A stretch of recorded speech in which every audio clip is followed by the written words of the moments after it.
Yeah, well, the climbing is gonna take some getting used to.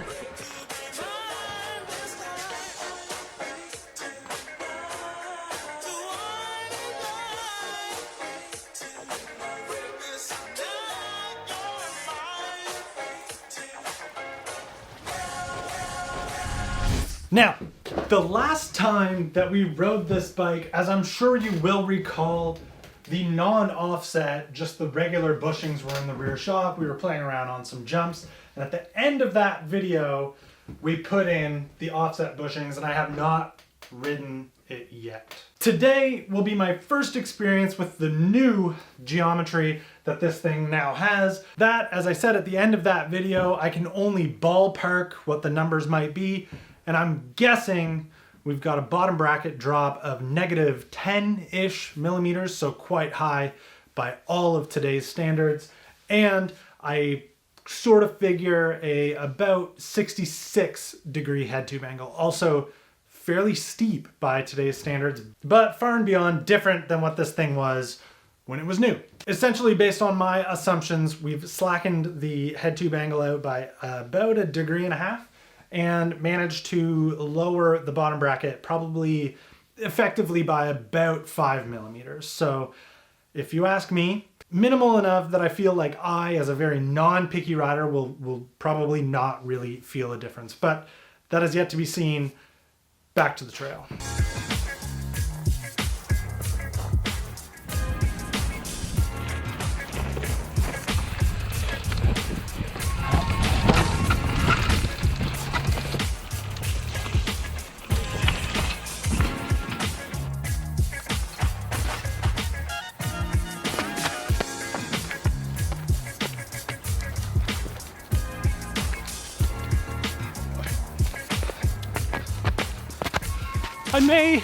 I may have spoke too soon in the shed.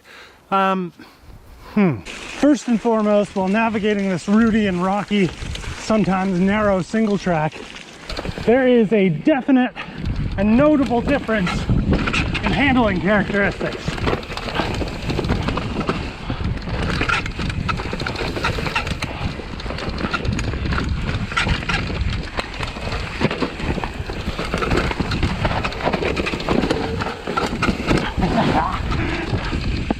And for stuff like that, it's pretty good.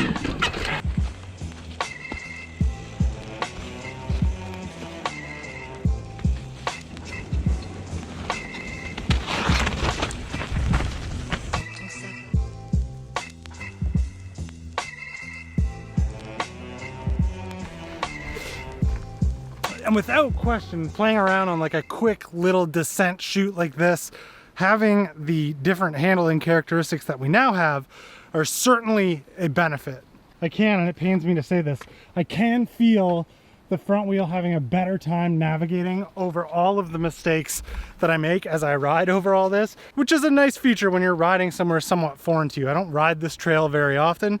The one time that I rode it was on my cross-country bike, and I crashed on a section that I assume is gonna feel just flat and problem-free this time, because I've got something with a bit slacker of a head tube angle, a lot more travel, and the added benefit of a dropper post and, you know, rear suspension. So a lot of things working for me in the positives. I wish I could say I remember exactly how this little downhill chute felt on my 100mm travel carbon cross-country bike with no dropper post, but I can't. Though I imagine there was some like out of control, like white knuckling going on.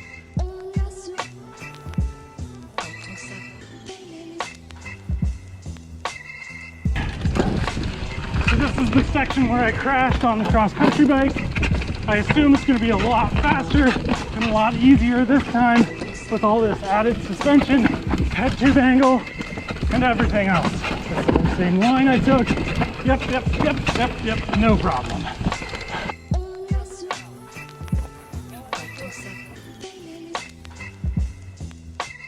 Because when you turn around and look at this, it's fairly treacherous. Obviously we got to grab this thing because it's been shooting. But yeah, if you wanted to do like a play-by-play of what happened, you know, bombing down through here, no dropper post, hardtail, 100mm of travel, 71 or 72 degree head tube angle into this little rock formation here.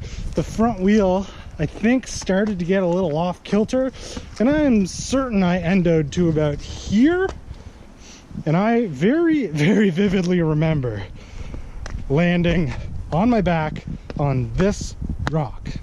Now I gotta say, I'm not entirely convinced that's the head tube angle that did it, or if it's just the fact that I have a dropper post on this bike and I was able to get it out of the way instead of it punching me between the legs and pushing me forward over the bars. Actually, I'd just about be willing to guarantee that that is the sole reason that's so much easier now.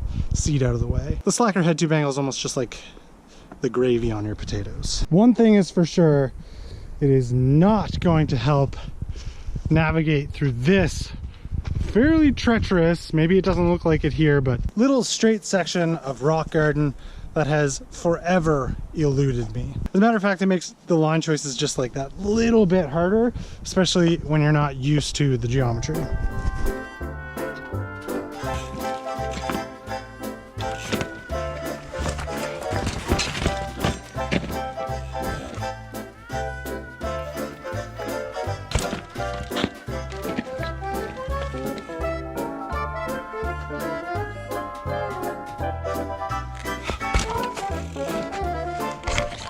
Not today.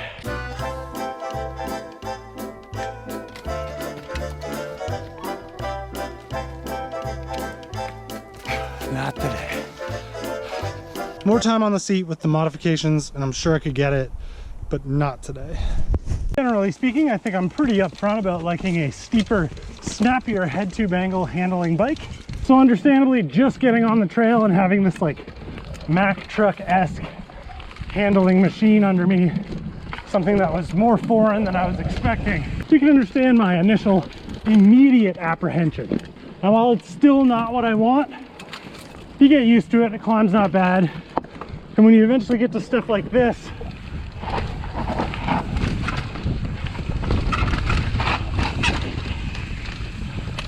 it's all kind of worth it.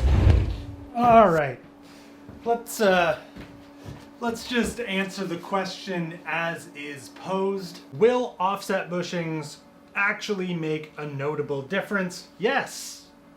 Yes, they will. As is now experienced firsthand by myself, yes, the difference in the effective shock length did make a notable difference on the trail. I know I said this a couple times already, but before I went and rode, I came in here at the start of this video saying I didn't think that it would make a difference.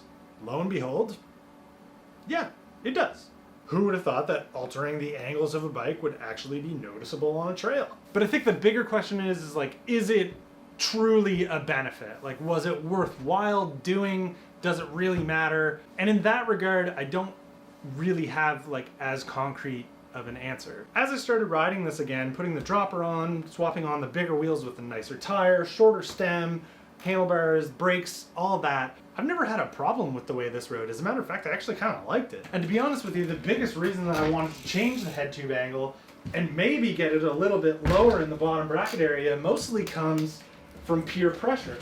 And feeling like, oh, well, these numbers need to be closer to more modern bikes so that I can be like current, or I can be like within striking distance of what everybody else is riding.